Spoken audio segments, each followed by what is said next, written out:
Isang magandang araw pong muli mga kababayan. At muli po sa oras na ito ay meron naman po ako sa inyo nga ipaparinig. At bago po yan ay may bumabati po ako sa inyo mga kababayan sa Luzon, Visayas at Mindanao, at maging sa mga kababayan po natin sa iba't ibang mga bansa. At muli po ay meron po ako pong ipaparinig po sa inyo tungkol po dito sa mga fake news, sa mga Chinese na spy muli na nahuli, at dun po sa mga vloggers na nagkakalat po ng mga fake news. Yan po yung aking paparinig po sa inyo at pakinggan po ninyo. Na nahuli po dyan sa area po ng Commission on Elections na may dala-dala daw na isang spy device. Para po sa detalye, Director Jaime Santiago, magandang umaga po. Ay, magandang umaga po sa inyo, ma'am. Magandang umaga po. Thank you for being on the show. Director, pwede po ba naming malaman yung pong ilang mga detalye sa naging operasyon nyo po dito nga sa pagkaka-aresto nitong Chinese national na si Tak Hoi Lap, malapit po dyan sa Comelec main office? Paano po yung nangyari kahapon? Yes, naka-receive kami ng information. So, dinevelop namin at inumpisahan na namin siyang i-monitor. So, siguro mga 3 to 4 days na minomonitor namin siya. At ayun nga, yesterday,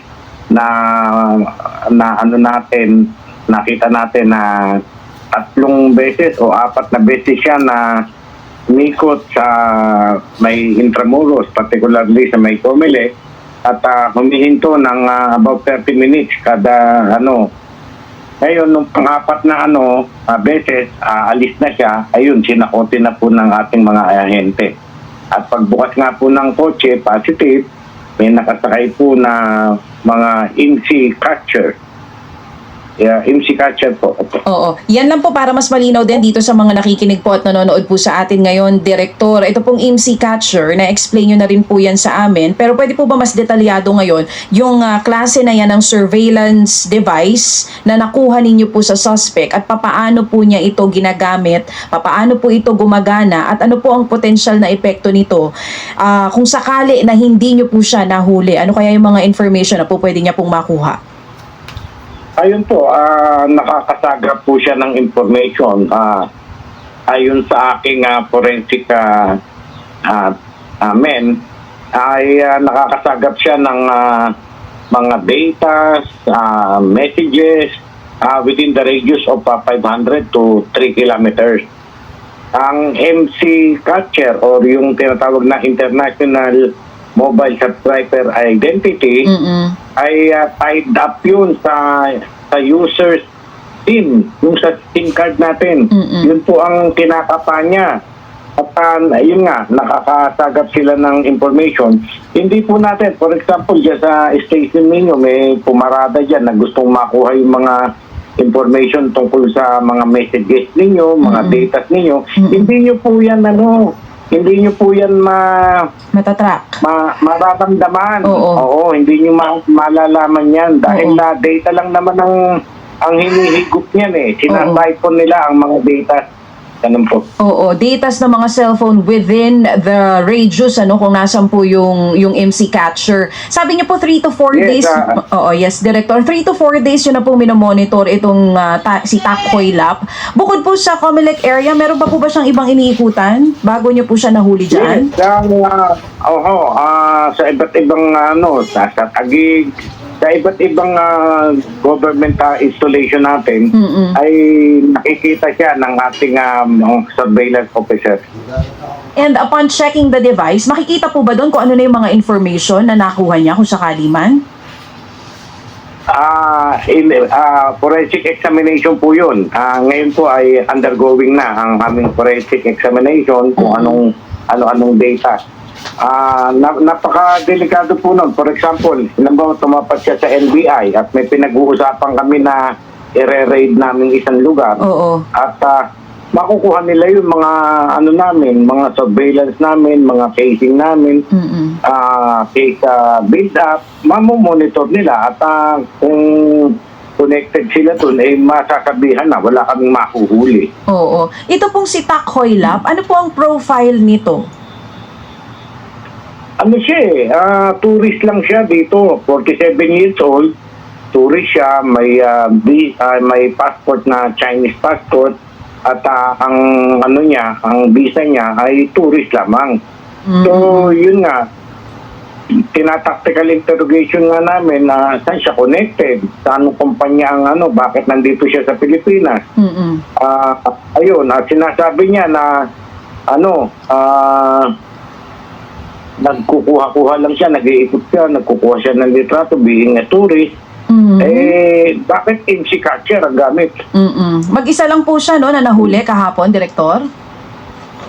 May driver siya, Pilipino, but the driver sa initial tactical interrogation namin ay inupahan yung kanyang kotse, di ba, yung mga mga parang Grab, ganon. Oo. Inupahan ng kotse, Oo. 5 days na siyang inupahan at ganon nga ang gawa na nagulat siya, in-install yun sa likod ng kanyang kotse at nag-iikot sila, 8,000 a day ang bayad sa kanya. Ba? Medyo malaki. So, yun po ang kwento sa inyo ng driver. Hindi daw po siya nagtanong nung may ini-install na po dun sa kanyang sasakyan kung para saan yun. Hindi niya naman po naiintindihan nga. Akala niya basta't nakasakay lang dun. Oo. Ganon. Yan nga, pinapanawagan natin sa ating mga kababayan. Pagka meron ganon, umuupa ng sasakyan nila at nag-i-install ng ganyan, hindi nila naiintindihan, i-report agad nila dapat sa authorities. Opo, sir, ito pong si Paco Hoylao nung maaresto, paano po yung kanyang sinasabing karapatan? Meron ba siyang agad na tinawagan na abogado? Yung bang yung embahada ba ng China na abisuhan, paano po? Yun po. Meron po kaming dalang interpreter at wala naman po siyang sinasabi. Sinabihan po natin siya ng kanyang Miranda rights, pero iling-iling lang po. Miski nung dumating ako, tinatanong ko siya through the interpreter, bakit ka nandito, anong pakay niya dito. Umiiling-iling lang siya. Miski sa akin, ayaw sumagot yung ibang mga katanungan. Paano po pag ganyan, Direktor? Paano po yun? Paano po ang magiging lalim na investigasyon? Eventually ba dito po obligado kayo mag-advise sa Chinese Embassy bilang isang supposed to be Chinese nga po ito? Paano kaya? Yes po. Dapat informahan namin ang Chinese Embassy through our BFA na meron kaming huling ganito. Ayun po. Actually naman yung mga previous na nahuli namin, malaya silang dumadalaw doon sa aming detention cell at pinakausap nila yung kanilang mga constituent. Ganun po.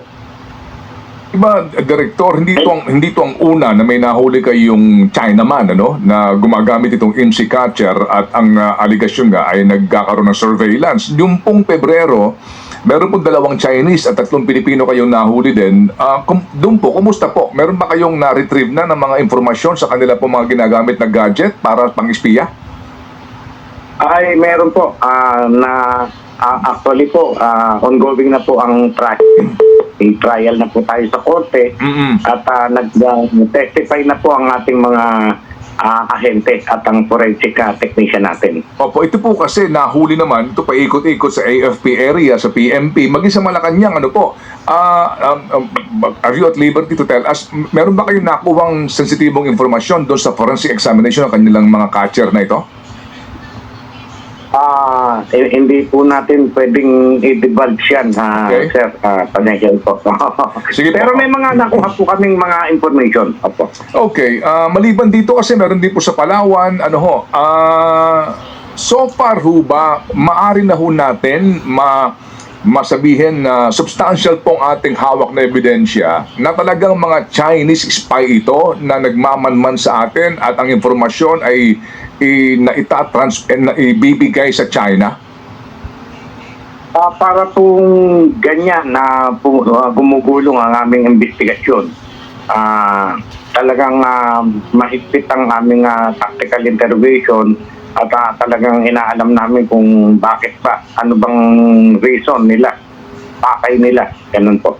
Opo, so to answer categorically, sir, substantial klaro na po, affirmative na po na itong mga nahuhuli pa ninyo nung una pa ay totoong mga kumakalat ng informasyon tungkol sa operasyon ng gobyerno, ano po, at ito ay pinakikinabangan ng China.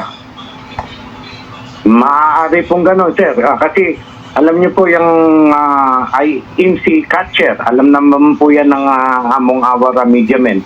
Nagsasagap po yan ng mga data, messages. Bakit kailangan nilang magsagap ng data and images?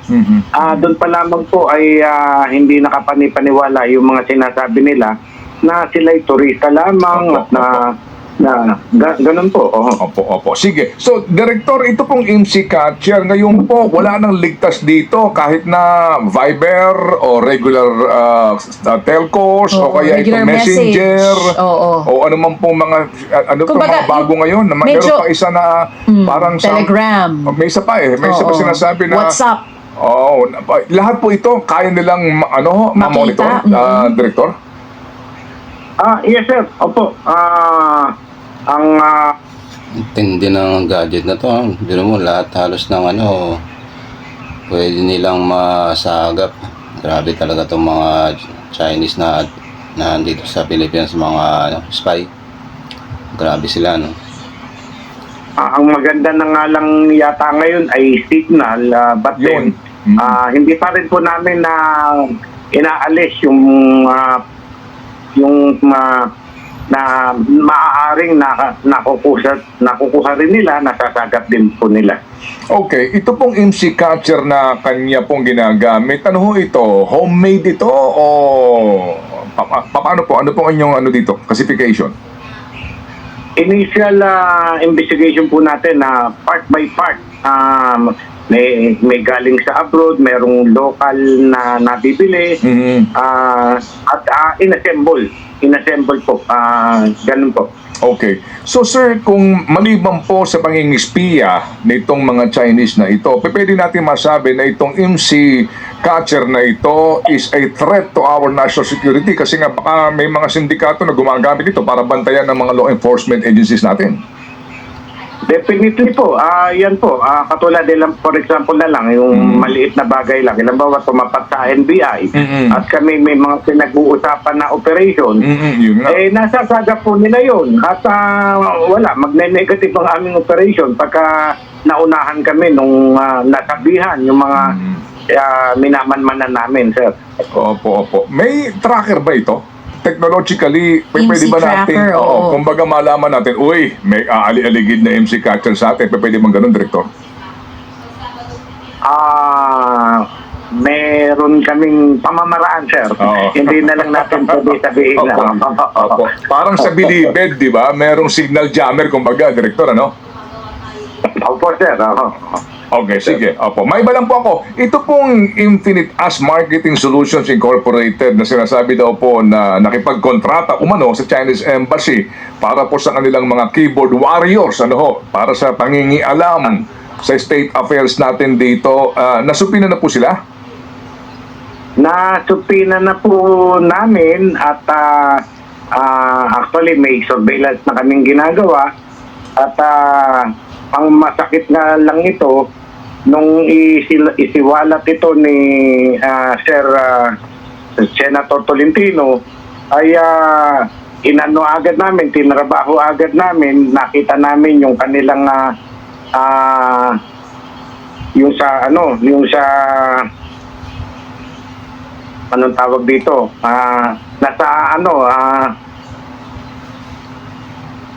Go ahead, sir. Opo, go ahead. yung kanilang apps sa Viber. Ngayon, kinabukasan, pagbukas namin, naka-maintenance mode na. Naka-tinir down na nila. Yung bang, yung bang office take nito, down. yung bang office nito sa Makati bukas pa? Yes, sir. Actually, kahapon lamang ay nandun ang aking mga ahente at pinadala na sila ng subpina. We've also checked the company at registered naman po sa ating SEC, Securities and Exchange Commission, with all the board of directors, nandito na po sa amin yung listahan. Yung copy ng certificate of incorporation nila. Opo.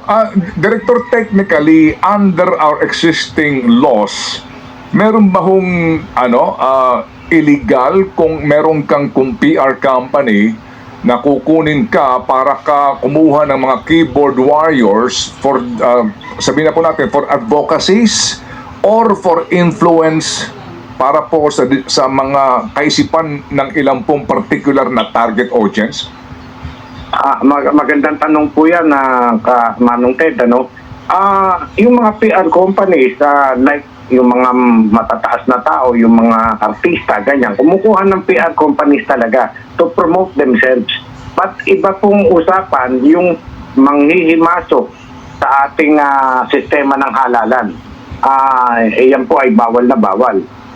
Ganun po, sir. Opo.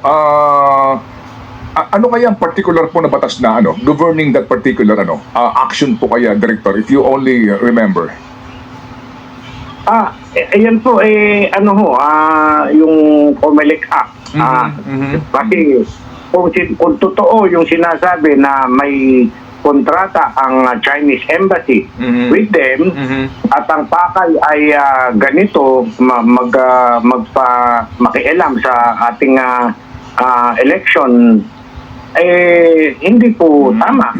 Kasi international naman yan na batas na ang bawat country hindi dapat makialam sa election process ng bawat bayan, bawat bansa. Ganun po yun. Opo. Sige po. So, Director, ito po yung napakainam na kayo po namin nakapanayam to educate our people dito po sa napaka-importanting issue ito. So, Director, bago tayo magtapos, yung pong rage bait post po ng NBI on social media, meron po kayong panawagan ano pa itong rage bait? Kasi minsan clickbait, di ba? Nagbibigay ng anong titulo, wala namang kaugnayan talaga doon sa laman. Kasi gumagamit pa ng mga picture ng kung sino-sino. Yes. Clickbait, para lang panoorin sila. Ano itong rage bait, Director?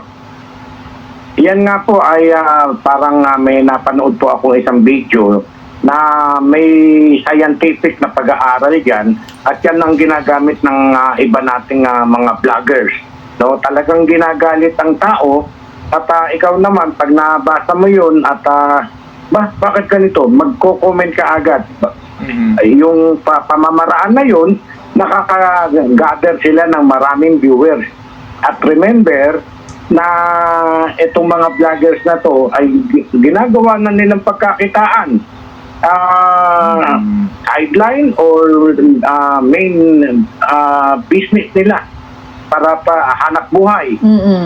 Ganun po. Oo. Kaya yun nga, dapat malaman ng ating mga mamamayan na pag nakakabasa sila ng something na nakakagalit, ibaba lamang nilang kanilang telepono, pag-isipan nilang mabuti, wag agad sila mag-comment. Kasi pag nag-comment ka agad doon, dagdag agad sa kanilang viewers. Ganun po yun, sir. Meron po ba kayong Director, mga particular accounts or vloggers na minomonitor na ito po talaga ang ginagawa? At ano po ang plano ninyo, Director, dito po sa mga gumagamit ng clickbait or rage bait man po yan? Ayan po. Actually, meron na kaming action. One of these days, isusubpina namin yan. We have about 40, sir, 40 vloggers 40 na po? ganyan ang gawa. So, isusupina po namin sila at mag-explain sila sa amin bakit nila ginagawa yun. Yung iba naman ay para bang katuwaan lang nilang mga magbabarkada, ganyan. Katulad po yung isa sa akin na pinaaresto ko na po at ngayon nga po ay ipipresenta namin sa inquest. Parang ganito po, ini-interview nyo ako, sinasagot ko yung mga tanong nyo, hindi ba na ang content? Iba yung... kumbaga pag in-upload nila, iba na. Oo, katulad yung particular sa akin, inilagay na Santiago may bagong pananakot sa mga OFW. Bakit? Sa iba tong Pilipinas. Yung mga ganun po. Ito po... na-trace namin at na-aresto na po from Batangas. Yung nagano na yun. Ngayon, mamaya, haharapin ko siya. Ayan, iiyak nga naman yun. At hihingi ng patawad. Ako naman, baka hindi nila naiintindihan yung ginagawa nila, lampas na sa ating parameter ng freedom of speech and freedom of expression. Hindi nila naiintindihan po yun.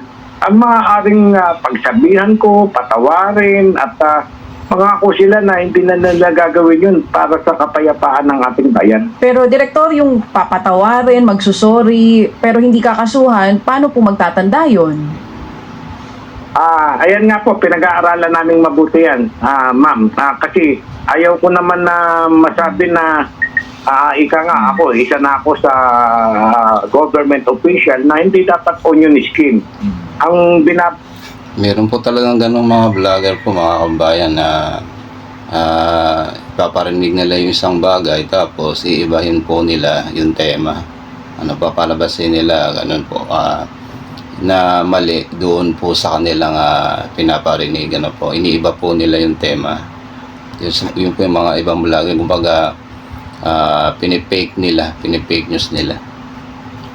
bawala namin dito, ang sinasawata namin ay yung mga fake news. Si Manong Ted, kayo po, nagko-commenting kayo sa mga maling nangyayari. Pero hindi fake news. Nagko-comment po kayo, opinion niyo po yun. So hindi po yan saklaw. Pero yung iibahin mo na yung konteksto ng ipinahayag ng isang government official ay violation na po yun ng unlawful use of means of publication. Ganun po. So, yun pong sinasabi ninyo na aarestuhin na taga Batangas na vlogger, yung sinasabi niyo po na 40 vloggers pa, kasunod po ito. Yun po ang kasunod na gagawin after po na ma-issuehan ng warrant of arrest. Yun pong tiga Batangas, nandito na po sa amin at mag-i-start pa lang kami ng tactical interrogation sa kanya. Yung 40, sabi ko nga na meron kaming nasa listahan, ay papatawag ko muna. Bibigyan natin ng due process. Invitation.